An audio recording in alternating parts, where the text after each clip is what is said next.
All right, what's up, everybody? Good morning to you. Cheers as well.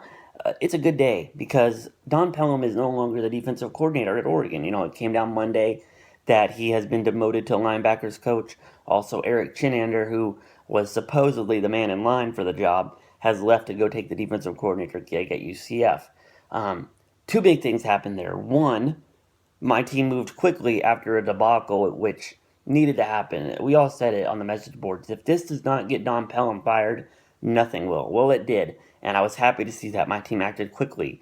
Usually, we're the type of team, oh, we'll wait and see. We have to talk. Blah, blah, blah. Discuss, discuss. Didn't happen. I think Phil Knight went in there and said, look, shit needs to change, and shit needs to change quickly. And it did. And now, another thing that happened was we usually promote from within. Chinander thought he was the guy in line, which by all accounts he was. And Frost has decided to go outside of the program, most likely to hire his defensive coordinator. This is a huge hire for Helfrich. A huge hire, and I'll tell you why. He hired Frost. He kind of got off the hook for Frost because Frost left. But Frost was having struggles at key moments in the game, including the red zone, at getting the ball in the end zone. That probably would have been the demise of Frost in the long run. People probably would have gotten tired of it a few seasons down the road and fired Scott. Then he hired Don Pelham. It didn't work out, obviously. Now he's hired the new offensive coordinator, Matt Lubick, another inside hire. We'll see how that goes, which, by the way, I was loving the play calling in the first half. It was dynamic, it was electric, it was up tempo, it was everything that we're used to seeing from an Oregon offense, and it was fluid. It was just rolling. Second half, he was a little hamstringed by the lack of a center that could snap the ball and a quarterback that couldn't throw a 10-yard out route. He could have ran the ball at key moments of the game where you're trying to kill clock, get TCU off with holding the ball away from TCU, but he'll get better at that. So it's really not a big deal right now for me. It's again a to be determined hire, and now he's going to have to hire a new D coordinator. So if this new D coordinator comes in and doesn't work out, he could be looking at a 1 for 4 in the hiring books at that worked out and what didn't work out. So definitely not good. So he definitely, and he knows this, he needs to make a home run hire here. He needs to make a hire that's going to work, and he knows that. So it's up to him to go get his guy. And I guarantee you this hire will be done by January 15th when the dead period ends for recruiting.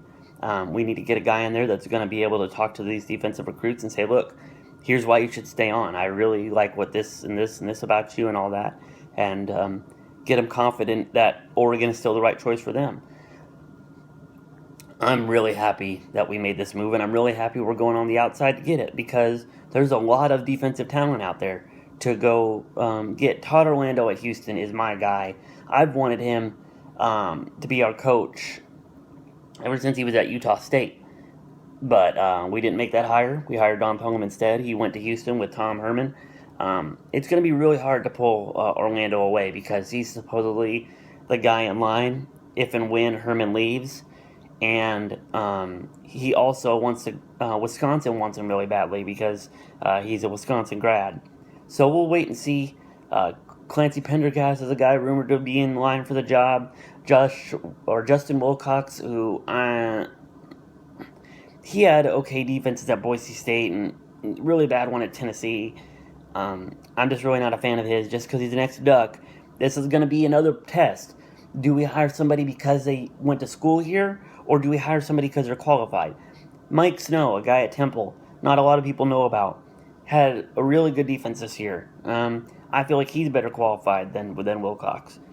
So we'll have to wait and see what Mark decides to do, and he knows that he needs to make a home run hire here. So it's on him, but I'm very excited for the future. Our offense next year is going to be loaded again. Dakota Prukop, another quarterback transfer, is already on campus. He is enrolled, so he's going to be taking part in spring. He's going to be doing all the whole fall camp. Hell, Vernon wasn't even here for all fall. So that really hamstringed, really hindered his growth as a quarterback in our system. Dakota can work out with players, can really get to know the playbook from them and study with them. And, oh, man, it's just going to be a huge advantage. The wide receiver core next year, even with Braylon leaving, is going to be, forget about it. Royce is coming back. big pounding running back going to be back in the backfield for us. Look out, Pac-12. If our defense can just be decent, middle of the road, top 50, top 45, look out.